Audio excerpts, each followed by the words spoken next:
Banyak orang tua atau orang-orang yang bilang kalau beli emas itu adalah investasi anti-inflasi. Tapi mungkin yang ngomong itu aja nggak tahu alasannya kenapa. Jadi, sini gue spill.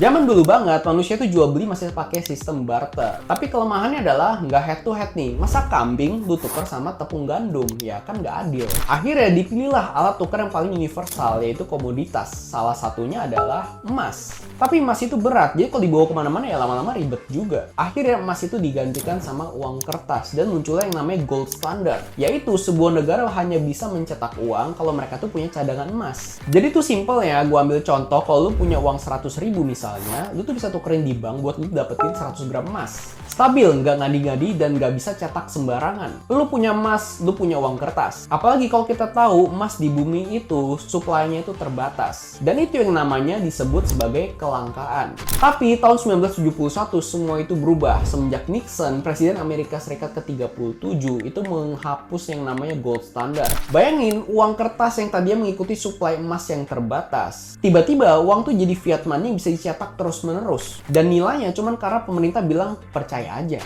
Nah, makanya itulah yang membuat emas disebut sebagai investasi anti-inflasi. Karena mungkin tahun 1900, 100 gram emas itu bisa membeli satu setelan jas mewah. Dan sekarang pun, satu ons emas bisa membeli hal yang sama. Ya, lu pegang emas, lu aman. Tapi kalau lu pegang uang fiat, ya lama-lama lu ambiar.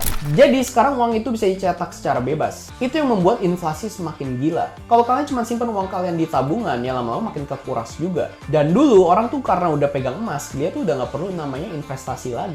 Tapi sekarang dokter itu dipaksa menjadi investor untuk diri dia sendiri. Kalau enggak ya makin kemakan inflasi. Dan itu semua terjadi karena sistem keuangan yang udah nggak niat buat melindungi diri kita masing-masing. Jadi satu-satunya hal yang bisa melindungi diri kita dari inflasi atau dari semua permainan ini adalah diri kita sendiri. Lo sendiri yang harus bisa mulai investasi. Dan kalau bisa carilah investasi yang bahkan lebih tinggi dibanding returnnya emas. Karena beli emas aja sekarang udah nggak cukup buat tambah kaya.